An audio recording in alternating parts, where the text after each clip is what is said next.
Bom dia, ou boa tarde, sei lá que hora que vocês estão vendo o vídeo. Na apresentação anterior, a gente falou do efeito estufa. E chegamos até a falar sobre o aquecimento global, que é uma consequência do aumento dos gases do efeito estufa e da maior retenção de calor que esses gases estão fazendo. Hoje nós vamos partir do aquecimento global.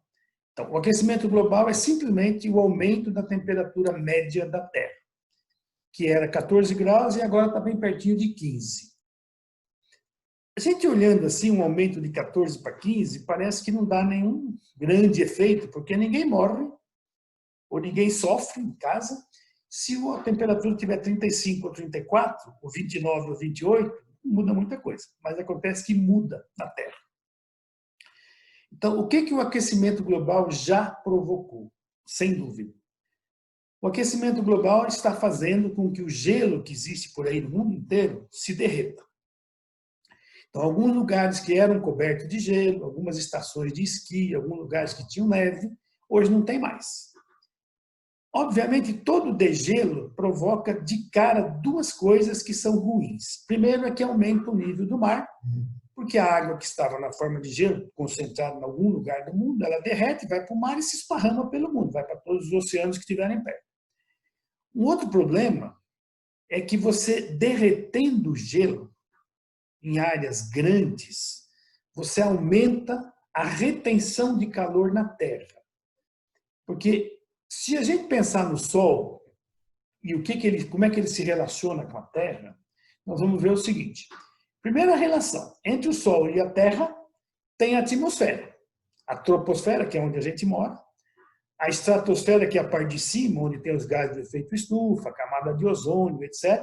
E depois lá para cima tem mesosfera, não sei o que eu não sei, não entendo nada e não interessa para nós agora. O Sol, toda hora, todo dia, todo momento, ele está mandando energia para a Terra.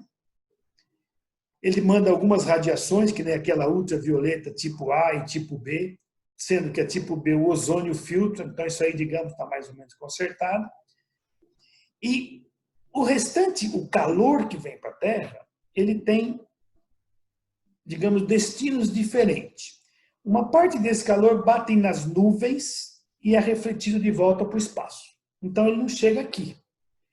Uma outra parte, eu não sei os valores disso. Aliás, eu sei, só que eu não sei de cor, eu já vi a NASA, lá aquelas coisas, mas eu não guardei. Também não importa. Uma outra parte também chega direto no gelo e também é refletida para o espaço. Então, veja bem, duas parcelas desse calor que o Sol nos manda, eles afetam muito pouco a temperatura aqui, porque eles são refletidos imediatamente. O calor que bate nas nuvens volta, o calor que bate no gelo volta. As nuvens, digamos, estão do mesmo tamanho que estavam antes, então elas fazem o mesmo serviço. O gelo, não. Se eu diminuo a quantidade de gelo, efeito número 1, aumenta o nível do mar, porque a água vai lá para o mar. Efeito número 2, diminui o tanto de gelo, aumenta a parte de terra exposta ao sol. E a terra retém muito mais calor do que o gelo. O gelo ele é branco e a quantidade de calor que bate no gelo volta refletida para o espaço. Na medida em que eu substituo o gelo por um tipo diferente de coisa, eu vou, como terra, que está lá, solo, rocha, o que ficar embaixo, não sei, depende do que tem lá embaixo, vai reter mais calor. Então, aí tem um efeito multiplicador. O gelo reduz o gelo, aumenta a retenção. Aumenta a retenção, reduz o gelo, isso só vai piorar. Então, esse é um dos efeitos do aquecimento global. Agora, tem os outros efeitos que só são estudados hoje por modelos, por estatística, por previsões, e que não são 100% certos, mas que aparentemente são 99% certos. E esses são os abacaxi. Por exemplo, vai haver mais seca em determinadas regiões. Não é à toa, por exemplo, que os Estados Unidos queimaram para chuchu ano passado, a Austrália queimou para chuchu e não foi queimada intencional como a nossa aqui. É que o ar ficou mais seco, o mundo sempre queimou de vez em quando por causa de raio, essas coisas, só que como a temperatura era mais baixa, a umidade era maior, essas queimadas eram menores. Hoje não, a Austrália, no ano passado, queimou tanto que é um negócio impressionante, a gente quase não acredita. Nos Estados Unidos, tem uma cidade, que agora eu me esqueço o nome, que ela sumiu do mapa, porque queimou tudo, agora estão tentando recompor a cidade novamente. Então, esse é um possível efeito do aquecimento global. Mais seca, ar menos úmido, menor umidade no ar, mais facilidade em pegar fogo. A gente aqui no Brasil, volta e meia, ouve que no centro-oeste, na Amazônia, a umidade vai a 15%, vai a 12%. Mas o que é a umidade de deserto? Isso facilita e muito as queimadas não intencionais. Porque intencional você queima a hora que você quiser, mas as não intencionais, por causa de raio, por causa de vidro jogado no meio do mar, que pode refletir alguma coisa lá e pegar fogo. Então, esse é um que é certo que decorre do aquecimento global, mas pode ser que não seja só por ele, pode ser que tenha outras coisas também. O que mais? O aquecimento global também, ele pode, eu estou sempre falando pode, porque aquilo para mim que não está 100% provado, eu não quero falar que está 100% provado. Eu acredito que a causa seja o aquecimento global, mas eu acredito, não é positivo assim, é 100% certo.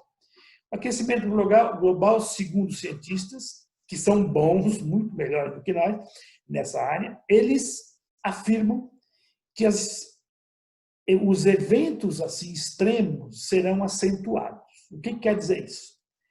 O tanto de chuva que chove vai continuar chovendo. Em princípio, não tem nada a dizer que vai chover mais ou menos. Só que vai chover mais concentrado em determinadas épocas, em determinados lugares, e vai ter seca maiores em outros lugares. Então, isso deve provocar alteração no clima em termos de alguns lugares ficarem muito mais quentes do que 1 grau, outros ficarem menos. Alguns eventos, como excesso de chuva, é trágico, porque vai dar desbarranca, desmorona tudo, como aí no Rio aconteceu, como aconteceu no Guarujá, como acontece no mundo inteiro. E a seca muito prolongada também é muito ruim. Foi o problema lá na Austrália. A seca de lá foi maior do que o normal, facilita as queimadas, prejudica as plantações, prejudica o pasto, prejudica tudo que a gente usa da terra, porque seca não faz bem para ninguém, só faz mal.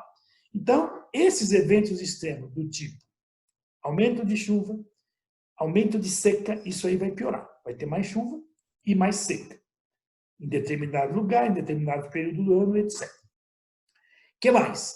Os tufões, que dependem muito de formação de vento, de calor, de corrente marítima, de água aquática, também vão ser mais fortes, mais intensos, por conta do aquecimento global. Então, o aquecimento global, se for o que estamos imaginando, é um senhor abacaxi. Porque ele está aumentando o nível do mar, ele está aumentando o degelo, ele mesmo vai provocar mais aquecimento por conta disso. Ele estimula o acontecimento extremo de tipo furacão, tsunami, seca, chuva, etc. Então, é um problema sério. E aonde está o comecinho desse problema? Lá nas emissões dos gases do efeito estufa. O aquecimento global não vem de outra coisa. É certo que ele vem dos gases do efeito estufa. Então, se a gente quiser combater o aquecimento global, quem acredita e quem acha que vale a pena tentar combater, nós temos que ir lá no fundão, que é o gases do efeito estufa.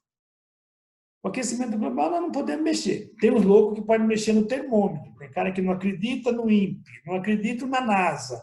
A Terra não é redonda. Tá bom, fora esses casos, o aquecimento global decorre da maior retenção de calor, pelos gases. Os gases estão lá na estratosfera porque nós estamos emitindo muitos desses gases. Então, qual é a solução? Reduzir as emissões de gases do efeito estufa.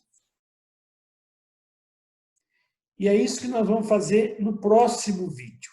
Esse negócio está ficando mais comprido que pedacinho de pobre, mas pelo menos é de pedacinho em pedacinho. Então, o próximo vídeo vai se chamar Como a gente pode fazer alguma coisa para reduzir as emissões de gases do efeito estufa. E esse como, eu vou dividir ele na apresentação lá para frente, em duas partes. Primeiro, como empresário, como dono de empresa, que muitos de nós somos, e segundo, como cidadãos. A gente tem vários papéis na vida, eu vou pegar só dois, como empresários, como alguém que produz alguma coisa, que tem máquina, equipamento, fazenda, seja lá o que for, e depois como cidadão comum simples, que a gente sempre é. Nós sempre consumimos, nós sempre bebemos, nós sempre vamos para a praia, nós sempre viajamos, etc. Então, eu vou analisar esses dois lados. O que, como política pública, o governo pode fazer, estimular as empresas a fazer, estimular os cidadãos a fazerem, reduzir essas coisas, e como que nós, pessoas comuns, podemos ajudar, fazendo o nosso pedacinho, por menor que seja. Beleza? Então, até a próxima.